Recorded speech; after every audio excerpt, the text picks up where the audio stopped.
Welcome back, everybody. So today I'm going to check out Only Tourists Extra Juicy Session Hazy India Pale Ale from Shorts Brewing Company. Uh, I was actually thinking I had this at Manelli's, but I didn't. I don't want to read this. So 4.2% ABV is what is on the can. Cool can art on this one. Oh, come on. There you go. A whole bunch of bikes and stuff on there. It looks like this is a sticker, but the can underneath it looks like it's exactly the same, like the artwork on the can. So I wonder if there's something messed up on there. But yeah, you got a whole bunch of aliens and um, bears, aliens, people biking. So like a combination of everything. So let's go ahead and get this open. Not sure how much I paid for it.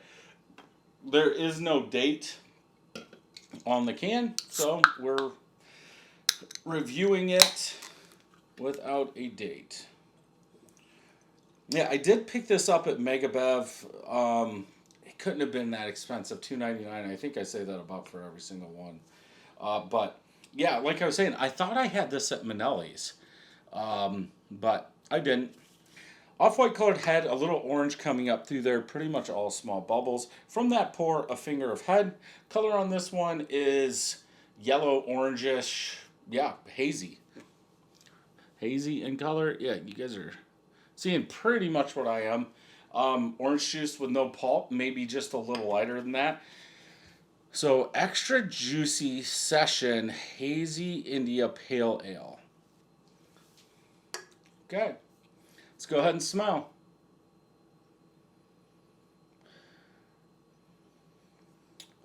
Citrus. I almost want to say some floral in there.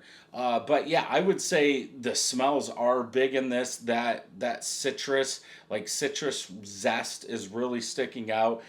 Maybe some pine, some hops, like overdone dry hop. I almost want to say a little bit of cotton candy, like maybe it's berry, maybe there is mosaic, but like a almost like a leafy, hoppy berry is in there underneath that citrus. Orange, I think I would have to go with like a orange zest. Then I get that like over hopped, those hop cones if you rub them and smell them, fresh off the vine, something like that, but maybe with berry in it, like a mosaic hop in there. Uh,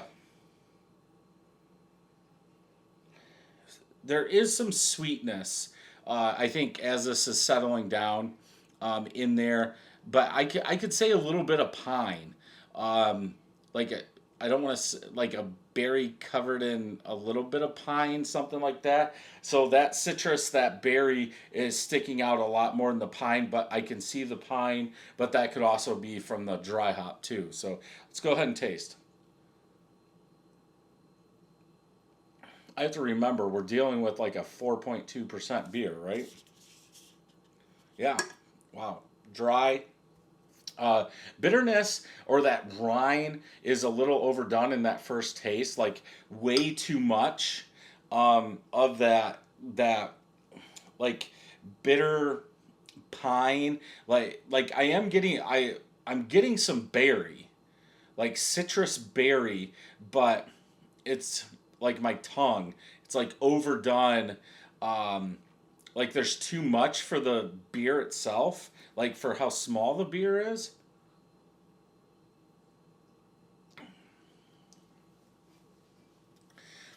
Man, it's there. It's just it's. I remember when I first started brewing, and I would get hops at our homebrew meeting that we had once a month, and I would just throw them all in a beer. Like if I got 4 ounces at the end, I'd just throw them all in there. And that's kind of what this is tasting like. Like there's too much. Like they needed to cut it in half. It's just overpowering.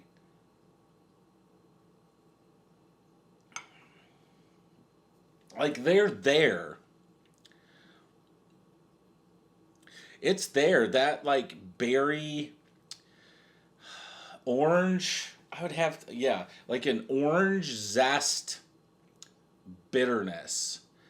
Over hop. I'm going over hopped. That's probably not going to make as much sense to most people, but like over hopping homebrew because I've done it plenty of times. If you do it like with a Mount Hood or a Chinook, where that spice level just goes crazy, and then you get like that green hoppiness in there.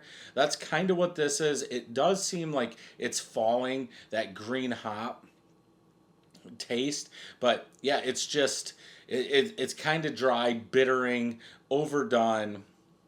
I'm still getting that citrus, that berry in there, but they are covered up a little too much for my liking anyway. Yeah, but easy drinking. It's there at that 4.2, 4.5 range. Just yeah, I think I've got a fruit fly in here, and it's driving me crazy. I think that's done. I think the hopping, dry hopping, whatever they did, it's a little too much for my liking, but it could be just fine for you. On this one, I'm gonna go 3.5. I think it's overdone. It needs to be cut back. Could just be me. I would still say pick it up and give it a try. Let's go ahead and check Untapped. Two of my friends have checked it in 3.88 out of 5. A little over 800 people, 3.62. Yeah, see, per Untapped, they're saying this is 63 IBUs, which is a lot, which isn't balanced in my opinion at a 4.2. And usually dry hop, going by Beersmith and what I've read online, you're not going to add bitterness in a dry hop. So that 63 IBUs is coming from the boiled hops. So you're putting technically a lot in there for a 4.2% beer. Per style guideline, let's see. Okay, so they don't call out the hops. That's in here. They say dank, fruity hop aromas, but the style guidelines hazy, hoppy, juicy, crushable, dank. I don't. Uh, I would give them a touch of dank, but nothing like in a regular beer. I feel it. Sorry. Let's check and see what people are saying. Yeah, only two of my friends. I'll click on all just to see more dank than juicy. Wow. This was 29 minutes ago.